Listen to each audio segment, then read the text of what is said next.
Atos 9:31. Vamos ler nessa versão que já está aqui na tela, tá? Para a gente ler tudo junto. Vamos ler junto?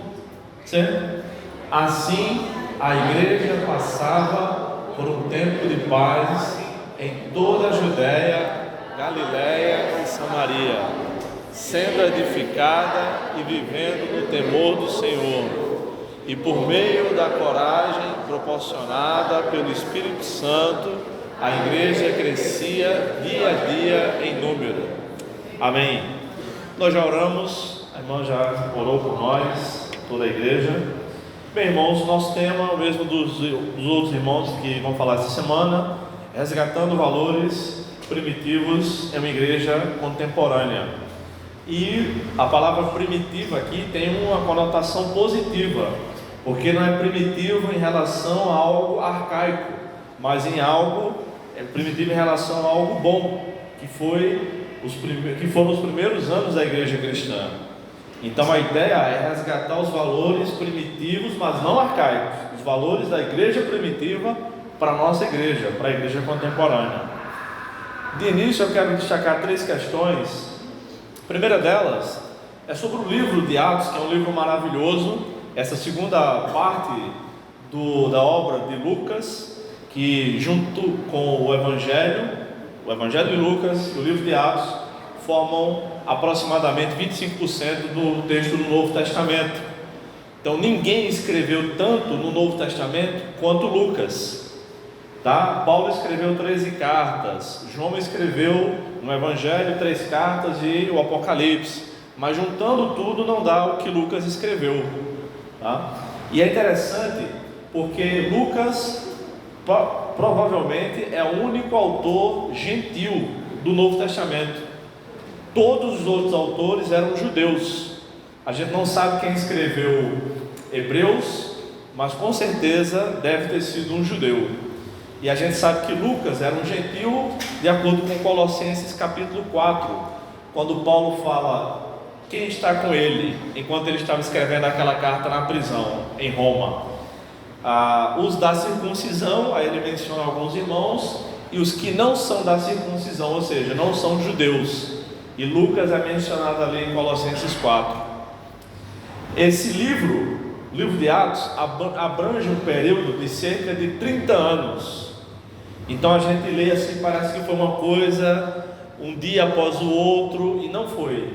É um resumão do que aconteceu nos primeiros 30 anos da igreja cristã, tá? E nele são mencionados aproximadamente 75 personagens. Nós lemos em Atos sobre reis, carcereiros, apóstolos, cristãos em geral, judeus, sacerdotes, bandidos, pessoas que tramaram para matar Paulo, fariseus, enfim, todo tipo de gente é mencionado no livro de Atos, aproximadamente 75 pessoas. A segunda questão é que esse texto que nós acabamos de ler, Atos 9:31, é basicamente a conclusão da história da conversão de Saulo. Nós sabemos que no comecinho do capítulo 9, Lucas registrou muito bem, que Paulo respirava ameaças e morte contra os cristãos. Significa que ele só pensava em uma coisa: em ameaçar, prender e talvez até matar os cristãos. Então talvez vocês nunca tenham notado, mas o texto diz: ainda respirando ameaças e morte contra os discípulos do Senhor. Atos 9:1 diz isso. Significa que Saulo estava como um boi brabo para ser solto numa vaquejada. Respirando significa que o tempo todo ele estava pensando nisso. Então o único propósito da vida de Paulo naquela época era em acabar com o cristianismo. Mas aí Deus não permitiu, Como a gente cantou, os leões não venceram a igreja, o Coliseu não venceu a igreja, não ia ser um fariseu que ia vencer a igreja também. E é interessante também esse texto que mostra que havia paz na igreja. Havia paz E um dos primeiros pais da igreja, um dos primeiros líderes da igreja cristã após a morte dos apóstolos, que eram carinhosamente chamados de pais da igreja, chegou a escrever o seguinte: numa época de muita perseguição, onde muitos cristãos eram assassinados, e quanto mais se matava crente, mais as pessoas se convertiam. Então ele chegou a dizer o seguinte, que o sangue dos mártires é a semente da igreja. E muita gente tem isso ainda hoje como se fosse uma verdade bíblica, mas não é. Foi algo pontual, foi algo que aconteceu naquela época, mas a semente da igreja é a palavra de Deus. O próprio Jesus explicou isso em Marcos capítulo 4. A semente não é o nosso sangue, é a palavra de Deus. Então a igreja cresce havendo perseguição e não havendo perseguição. Na verdade, Jesus explicou que o reino de Deus cresce, a gente nem sabe como. A gente prega, as pessoas choram, se emocionam. Quer receber Jesus? Ser crente? Jamais. Enquanto outros, a gente prega, a pessoa parece que está ali carrancuda, dura, coração endurecido, quer receber Jesus agora e se torna um crente para a vida toda. Então não importa como as circunstâncias são, a igreja cresce o tempo inteiro. Cresce em países livres como o nosso, cresce em países perseguidores como na Coreia do Norte. Aliás, hoje eu estava olhando, o nome oficial da Coreia do Norte é República Popular Democrática da Coreia. É uma piada um negócio desse, né? É uma piada. A missão Portas Abertas, que trabalha com cristãos perseguidos, relata que há cerca de 400 mil cristãos na Coreia do Norte, onde eles dizem que não há cristianismo, não há nem outro tipo de religião. Todos eles são escravos lá, trabalhos forçados. 400 mil pessoas, irmãos, é mais ou menos metade da população de uma pessoa. É muita gente. A terceira questão, antes de entrar nos valores que nós precisamos resgatar, eu quero destacar 7 valores hoje, é em relação aos milagres, porque eu não vou destacar essa questão aqui.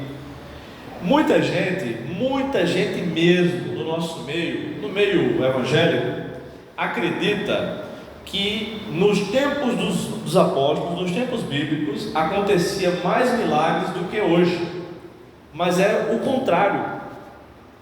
É o contrário. No livro de Atos, como eu falei há poucos minutos, nós vemos um relato de aproximadamente 30 anos de história da igreja, e nós não temos no livro de Atos 30 milagres. Nós somos mais ou menos umas 30 pessoas hoje aqui, né? Talvez mais. Quem já recebeu algum milagre de Deus aqui? Levanta a mão, por favor. Só aqui nessa igreja já aconteceu mais milagres do que registrados no livro de Atos. É claro que muitos outros milagres aconteceram naquela época, mas não foram registrados. Agora nós temos na Grande João Pessoa aproximadamente 800 igrejas evangélicas. Aproximadamente 800 igrejas. Só em João Pessoa. Quantos milagres será que não ocorreram nessas 800 igrejas? Tem alguém que está concorrendo comigo aí? Nessas 800 igrejas aqui na Grande João Pessoa, irmãos, milhares e milhares e milhares de milagres. Ao redor do mundo, nós somos em torno de 2 bilhões de cristãos. 2 bilhões de cristãos. Presta atenção aqui. Então, hoje em dia, irmãos, nos tempos bíblicos, pelo menos no comecinho da igreja, eles eram apenas 8 mil cristãos. Primeiro 120 pessoas que estavam orando. Depois, quando Pedro pregou, cerca de 3 mil pessoas se converteram. Depois mais 5 mil pessoas se converteram. Então era um pouquinho mais de 8 mil crentes. Hoje nós somos cerca de 2 bilhões de crentes. Bilhões. Então isso é uma falácia. Hoje em dia ocorrem muitos mais milagres do que nos tempos bíblicos. Então eu queria falar isso, mas esse não é um valor, por isso que esse não é um valor que eu vou falar. Um dos valores que a gente precisa resgatar, buscar milagres, porque nós já buscamos e eles têm ocorrido. Mas então, o livro é muito grande e outras pessoas falarão, né? Ontem um pastor já falou. Eu quero destacar 7 valores da igreja primitiva que a gente deveria resgatar para a igreja contemporânea. O primeiro deles é a união perseverante em oração.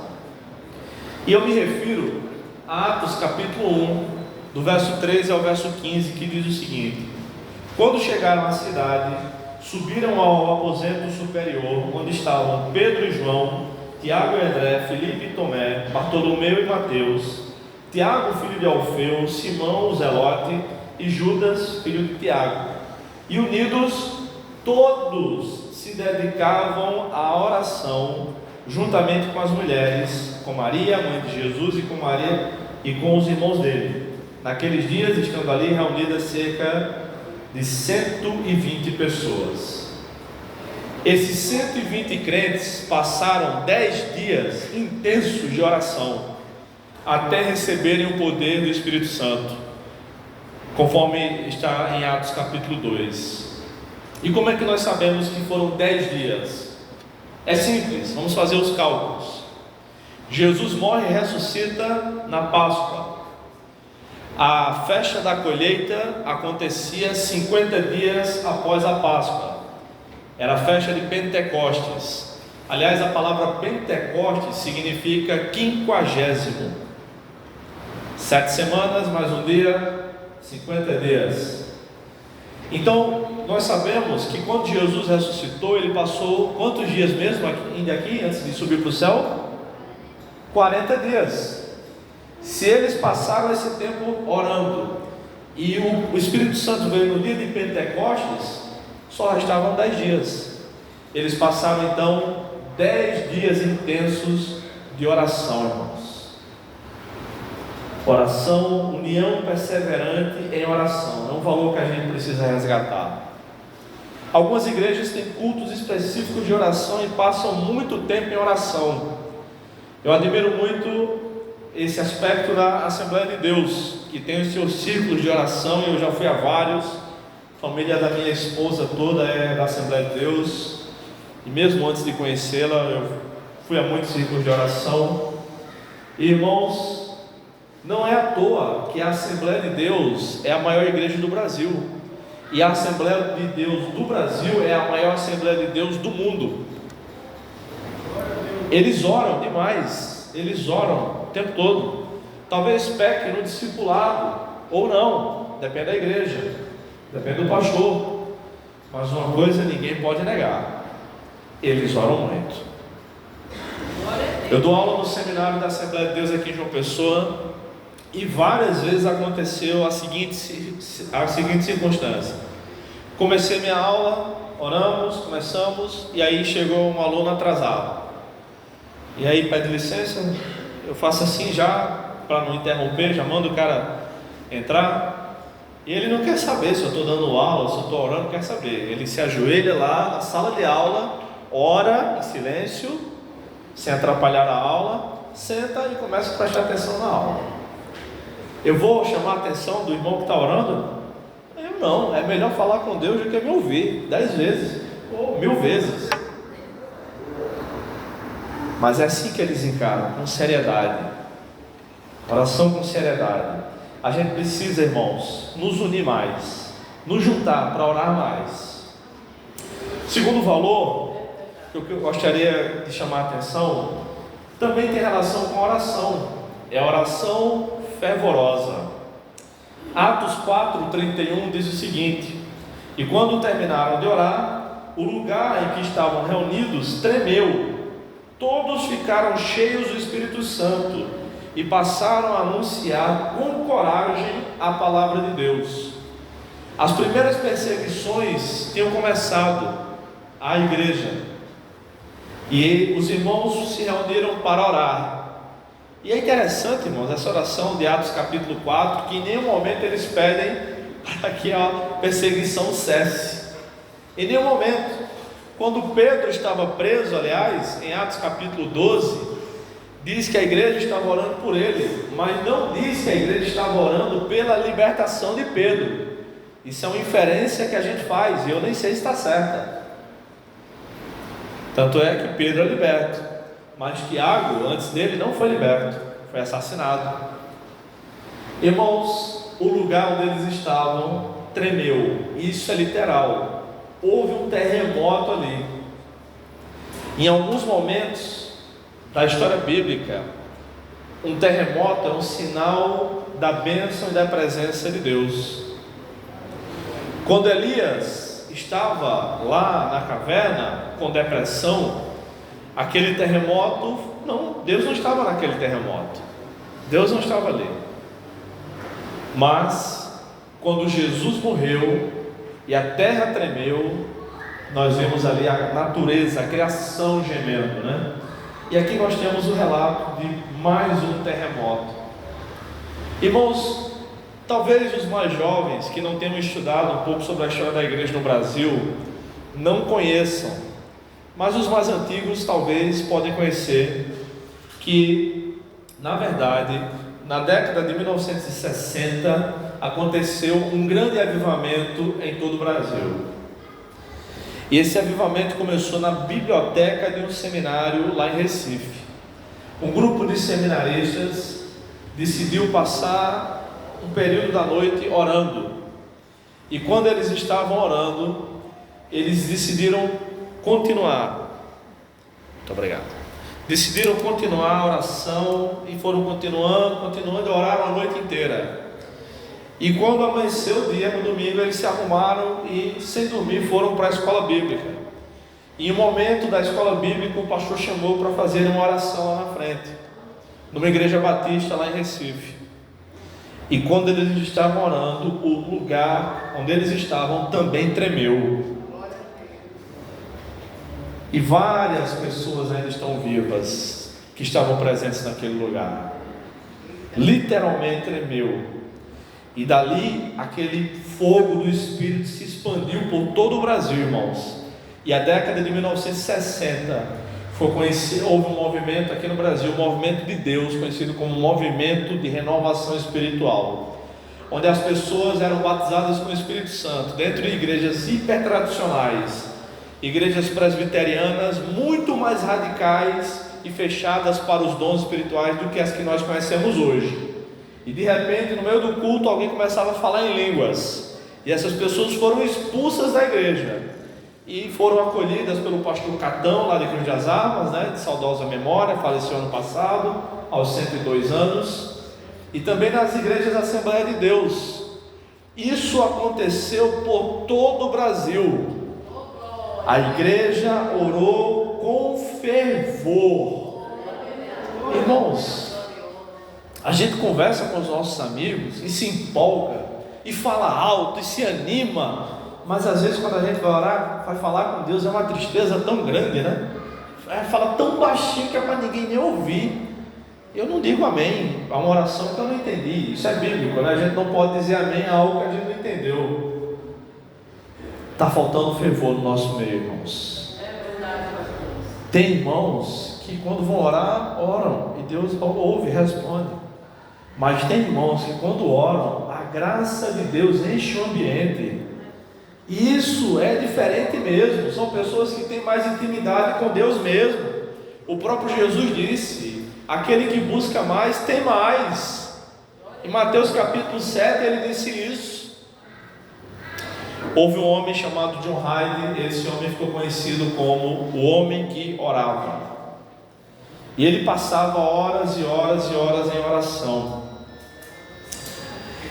E certa vez, um amigo em comum pediu para que ele fosse apresentado ao John Hyde para que eles pudessem orar juntos. E eles se encontraram num lugar, foram para um quarto e conversaram um pouco e foram orar. Se ajoelharam. Silêncio total. Só os dois. John Hyde não falou nada. E o irmão também não ousou falar nada. E mais silêncio. E o tempo foi passando. Ele também não ousou abrir os olhos. E uns 10 minutos, imagina 10 minutos de silêncio, é muito tempo, né? E uns 10 minutos depois, John Hyde falou assim: ó Deus. Quando ele falou, ó Deus, a glória de Deus encheu aquele lugar. A gente não pode dar aquilo que a gente não tem, irmãos. É impossível. A gente precisa orar, porque a gente está sem vontade de orar. Pedir a Deus que nos dê vontade de orar. E quando Ele nos der vontade, a gente continua orando. A igreja primitiva orava muito. Não está registrado em Atos, mas a história da igreja confirma que Tiago, o apóstolo Tiago, irmão do Senhor, o que escreveu a carta de Tiago, não era um dos 12, era um homem de oração. E certa feita ele estava viajando e pediu ao carroceiro para parar para ele orar durante uns 30 minutos. E ele já estava orando há quase 2 horas. E o homem disse: vai atrasar a viagem. Foi lá e chamou ele. Disse: vamos lá, vamos seguir viagem. Disse: já, como 30 minutos passam rápido, né? É assim, a gente precisa resgatar isso.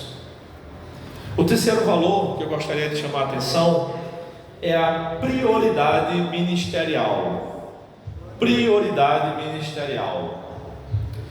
Eu me refiro ao texto de Atos capítulo 6, verso 2, e eu vou ler também o verso 4. Atos 6, 2 diz o seguinte: em razão disso, os 12 convocaram a multidão dos discípulos e disseram: não faz sentido que deixemos a palavra de Deus e sirvamos as mesas. E o verso 4: mas nós nos devotaremos à oração e ao ministério da palavra. Os apóstolos tinham prioridade ministerial. Eles sabiam que não podiam deixar de orar, de estudar a Bíblia para resolver urgências que surgiam na igreja. E a primeira delas foi a questão de servir as mesas. Teve um problema lá racial, né? Um problema de racismo na igreja entre os gregos e os hebreus. E os hebreus estavam desprezando os gregos. E era necessário resolver isso. Ele só não faz sentido que a gente deixe isso para resolver aquilo. E aí eles resolveram de outra maneira. Irmãos, e quando tudo é urgente? Quando a gente não planeja as coisas, tudo será urgente. Se você não planejar, não tiver a sua agenda, eu não estou me referindo a ter uma agenda literalmente para escrever. Eu mesmo não tenho, mas eu tenho um planejamento. Eu faço isso numa tabela no meu computador. Quando você não tem agenda, você vai ser usado pela agenda de alguém. É aquela história de quem não sabe para onde está indo, qualquer lugar serve. Mas quando a gente sabe onde quer chegar, a gente procura o melhor caminho. Qual tem sido a nossa prioridade? Tem sido naquilo que Deus nos chamou para fazer? Uma das palavras, eu não sei se é latim, grego ou hebraico, mas é uma das palavras mais difíceis que os pastores e muitos crentes têm para falar, e muitos não conseguem, é a palavra não. Então são pessoas que aceitam todo tipo de convite para fazer tudo o que for necessário. Não, irmãos, a própria Bíblia estabelece prioridades. Por exemplo, entre solteiros e casados, 1 Coríntios capítulo 7, o solteiro tem que agradar o Senhor, o casado tem que agradar a mulher. Não é que agradando a mulher a gente vai desagradar a Deus, não, é outro foco. O solteiro pode passar o dia todo na igreja, se não estiver de férias, né? Se não estiver estudando nem trabalhando. O casado não, tem que ir para casa, tem que estar perto da esposa, e a esposa do marido, e por aí vai. Qual foi o dom que Deus te deu? É nisso que Ele quer te usar. Não inventa de fazer outra coisa não. Tenha prioridade ministerial. Eu lembro de uma semana que aconteceu comigo há alguns anos, que eu passei, e foi bem corrida. Eu combinei com minha esposa, essa semana vai ser mais corrida que o comum, mas domingo a gente vai passar o dia todo junto, e à noite a gente vai para a igreja. E quando foi sábado à noite, estava morto de cansado, vendo TV e jogando no computador, sentado na cama, e ao mesmo tempo conversando com a minha esposa, né? E a gente vendo TV e conversando, enfim. Um amigo meu me ligou, muito amigo meu, inclusive hoje é aniversário dele, talvez por isso tenha lembrado dessa história. E ele: e aí, tudo bom, Bruno? Tudo bom. Você sabe que está havendo uma conferência missionária aqui na igreja, né? Sei, rapaz, que coisa boa, que bênção. Então, a irmã fulana, missionária fulana, ia pregar lá na igreja amanhã, de manhã.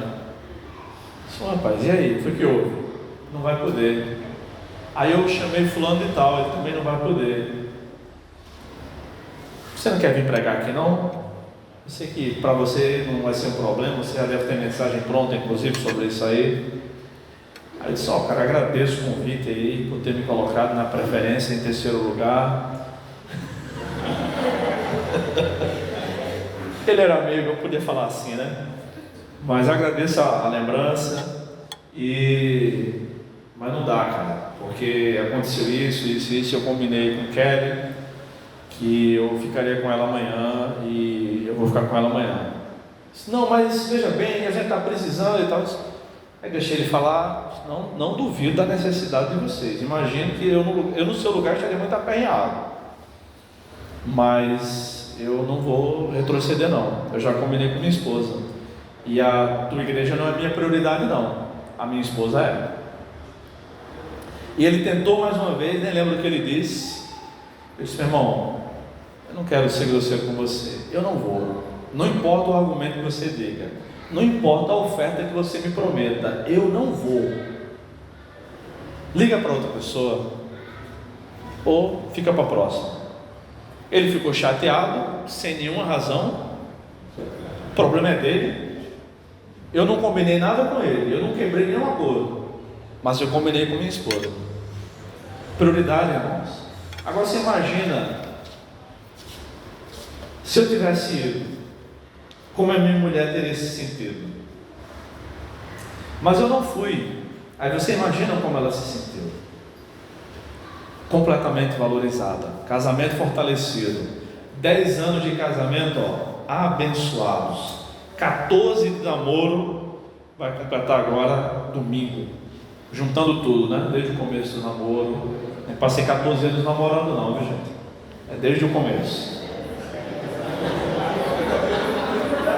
A carne teria vencido, né? A carne é forte.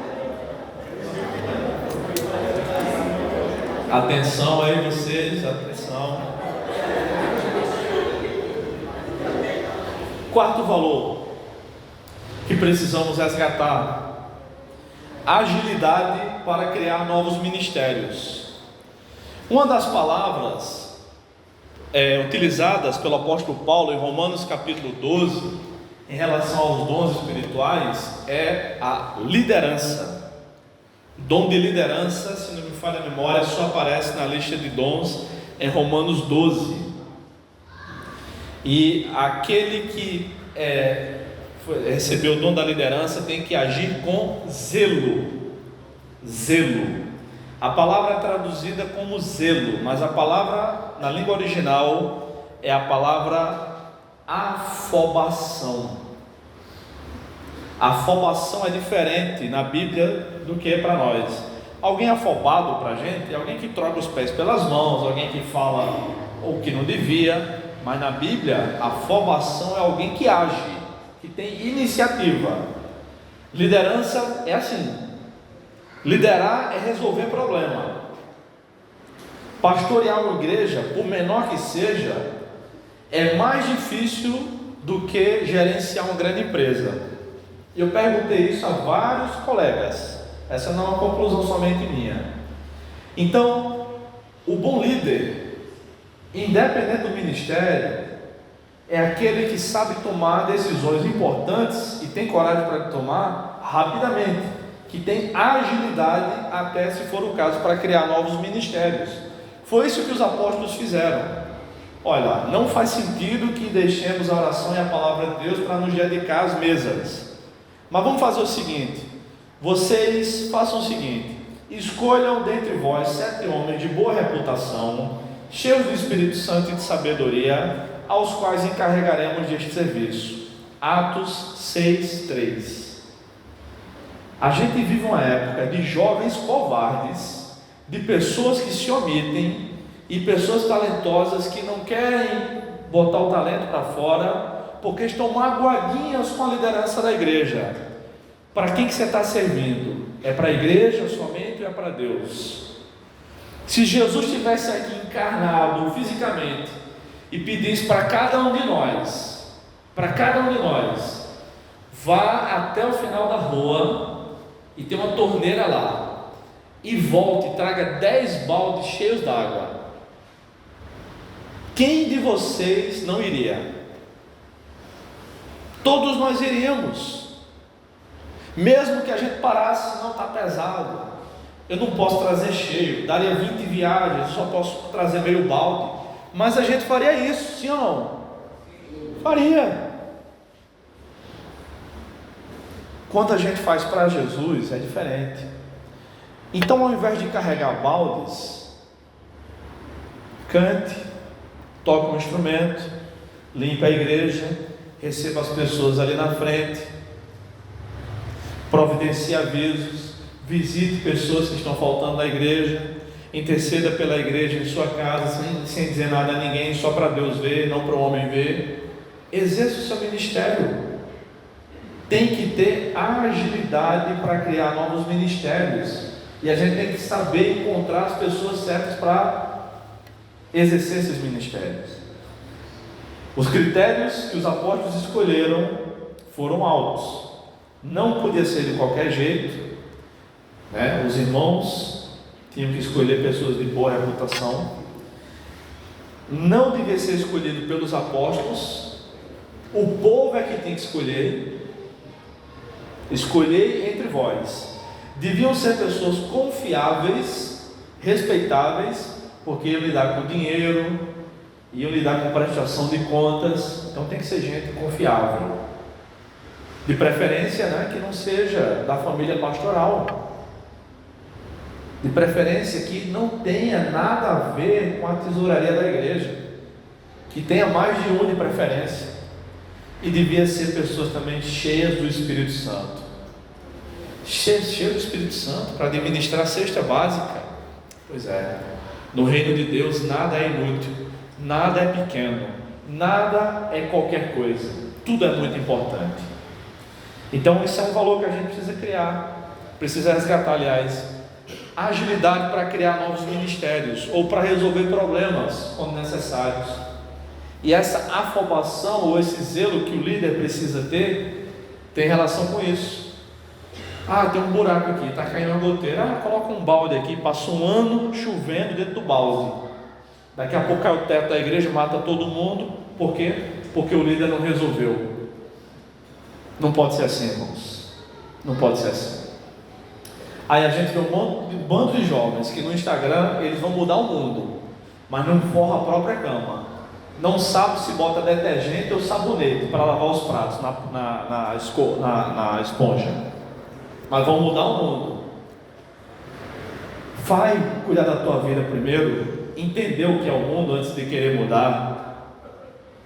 Vai pagar uma conta de luz, uma conta de água antes de dar opinião na vida de Deus e do mundo. A gente tem que ensinar essa garotada que quer saber, porque com 15 anos de idade, vocês devem lembrar, a gente sabia de tudo, né? Aos 18 anos a gente sabia de 95%. Agora que eu estou com 36, eu já sei que eu não sei de quase nada. Quinto valor, irmãos: avanço em missões. Eu vou ler somente Atos capítulo 13, verso 3. Então, depois de jejuar, oraram e lhes impuseram as mãos e deixaram que partissem. Vocês conhecem a passagem, Atos 13, do verso 1 ao verso 4, eles estavam orando, jejuando. O Espírito Santo disse: separem para mim Barnabé e Saulo para a obra que os tenho chamado. E eles foram. E eles foram pregar onde já tinha igrejas. Foi isso?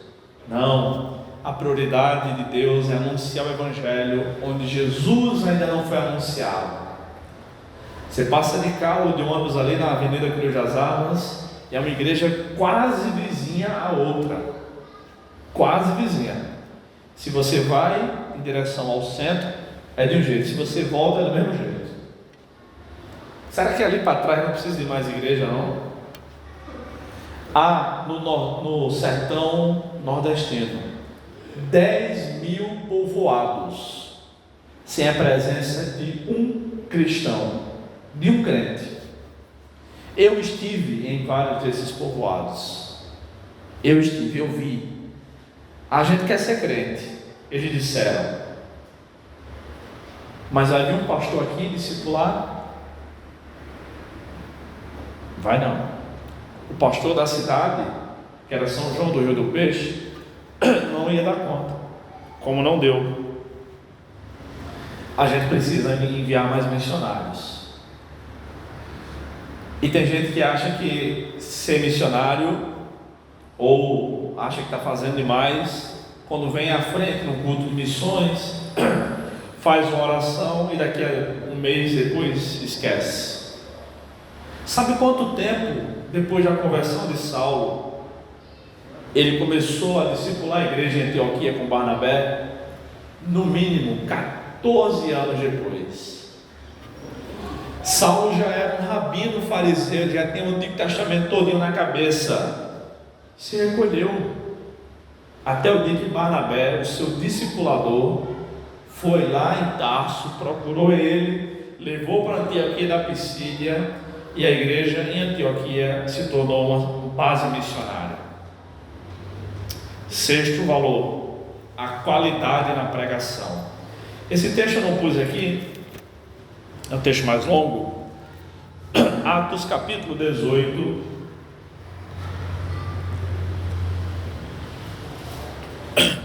Já estou perto de terminarmos. Atos 18, do verso 24 ao 28. Diz assim: certo judeu chamado Apolo chegou a Éfeso. Natural de Alexandria, era um homem eloquente, com grande conhecimento das Escrituras.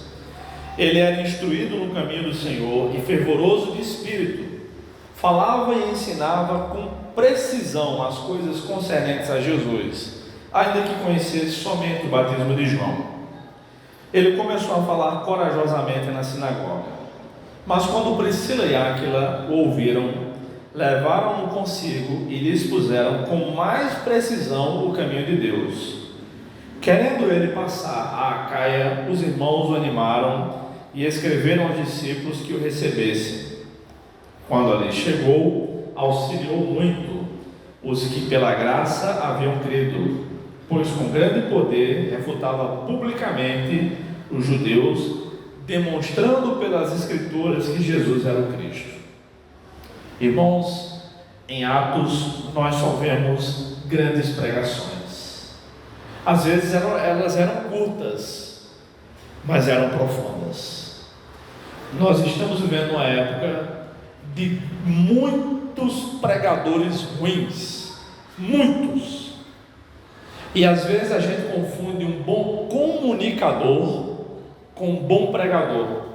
E aí é aí nessa lacuna onde falsos profetas como David Leonardo e outros entram. Pessoas que não pregam o Evangelho, pregam algo parecido às vezes com o Evangelho, mas não pregam sobre arrependimento de pecados, confissão, novo nascimento. Pregador da internet, somente, irmãos, somente. Não lida no dia a dia, no trato com as pessoas. Nós estamos vivendo uma época terrível de péssimos pregadores. Olha como Apolo era eloquente, que quer dizer persuasivo, convincente, grande conhecimento das Escrituras. Muitos pregadores hoje leem um versículo, não fala do versículo, não explica nada, conta um monte de piada, o povo acha bom, porque o povo também é analfabeto de Bíblia, não lê a Bíblia, por isso que acha bom, porque não conhece. Porque quando conhecer a Bíblia, se apaixona pela Bíblia e larga essas porcarias. Lugar de humorista, de palhaço, é no circo, não é no púlpito, irmãos. Vocês já viram algum apóstolo, já viram Jesus ou algum dos profetas pregar contando piadas? Já viram isso na Bíblia? Vocês acham que a palavra de Deus é roteiro para fazer piada? Ah, mas o Cláudio Duarte prega muito bem, dou nomes aos bois, às vacas, aos cabritos, ao que for. É bíblico. Paulo dava nome aos falsos mestres, eu também dou. Irmãos, vamos nos voltar para os verdadeiros mestres da palavra. Luiz Saião, Russell Shedd, Franklin Ferreira e tantos outros bons, Carlos Vailate e tantos outros, irmãos. Vamos deixar esse pessoal que devia estar no picadeiro, lá no picadeiro mesmo, irmãos. A palavra de Deus é séria. Se tomar o nome de Deus em vão é pecado, é a quebra do terceiro mandamento. Imagina ficar contando piada como se fosse pregação. Isso é uma blasfêmia, irmãos. Esse é um valor que a gente tem que resgatar. Ah não, mas Deus falou comigo. Deus fala até por meio de uma jumenta, irmão. Não quer dizer que está certo não. Nem sempre o que dá certo é o que está certo. Deus mandou Moisés falar a rocha na segunda vez. Ele desobedeceu a Deus. Ele deu 2 cipuadas na rocha, saiu água, matou a sede do povo. Mas estava certo?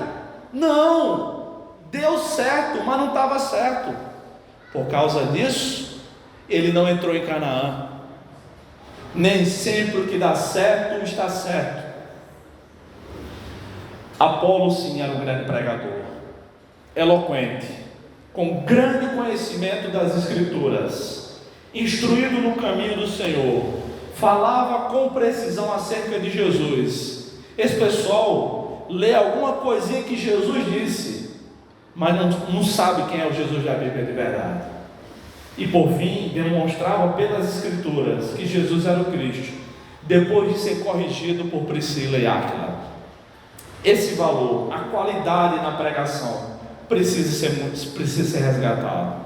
Vai pregar? Estuda, filho. Deixa de postar foto na internet com livrinho, comentário bíblico, a Bíblia. Deixa de fazer mídia de si mesmo. Bota o joelho no chão, vai orar, pedir a graça de Deus, que agora é moda, os pregadorzinhos fazem isso. Parar com essa palhaçada, irmão. Vai pregar, faz propaganda de Deus, não de ti mesmo. Vamos parar com isso. Eu digo isso para os meus alunos. Eu digo isso é uma palhaçada. Não façam isso. Não façam isso. 7º e último valor que eu gostaria de destacar: testemunho comunitário. O verbo testemunhar é a palavra-chave para pregar em Atos. E quem pregava em Atos? Todos os crentes. Atos 1:8 é um dos esboços do livro. Vocês vão receber o poder do Espírito Santo e vocês devem ser minhas testemunhas. Jesus dizendo, tanto em Jerusalém como em Samaria e até os confins da terra. Significa testemunho cristão simultaneamente em várias partes do mundo. Significa que esse chamado não é para um crente, é para a igreja toda. A gente testemunha aqui em Mangabeira, mas deve enviar missionários onde Jesus ainda não foi anunciado. E o testemunho é de Jesus, não nosso. É que a gente vê muitas vezes, até parou mais, né? Uma faixa na frente da igreja. Vem ouvir. O ex-drogado, o ex-macumbeiro, aí o ex-mesmo de desgraça que o cara fazia. O cara passa 50 minutos falando, 45 minutos contando pecados e 5 minutos dizendo como ele se converteu. Sabe o que é Efésios capítulo 5 versículos 3 e 4 dizem: mas a prostituição e todo tipo de impureza, Efésios 5, 3 e 4, Mas a prostituição e todo tipo de impureza ou cobiça nem sequer sejam mencionados entre vós, como convém a santos. Nem haja indecências, nem conversas tolas, nem gracejos obscenos, pois essas coisas são inconvenientes. Pelo contrário, haja ações de graças. Se esse tipo de coisa nem deve ser mencionado entre nós, quanto mais pregados no púlpito. O púlpito é o lugar de ensinar a palavra de Deus, não é o lugar de dizer como era a minha vida sem Cristo, com riqueza de detalhes pecaminosos. Nós não fomos chamados para ser testemunhas de nós mesmos, mas de Jesus. A testemunha não pode contar o que ela não sabe, caso contrário ela pode ser presa. A testemunha deve contar somente o que ela sabe, e o que a gente sabe sobre Jesus é o que está na Bíblia. Por fim, irmãos, sem dúvida há muitos outros valores no livro de Atos que a igreja precisa observar, precisa resgatar. Alguns nós precisamos resgatar para o nosso meio, outros a gente já vive, outros serão abordados amanhã e depois pelos outros pregadores, mas eu gostaria de destacar esses 7 aqui. Que Deus abençoe e até mais.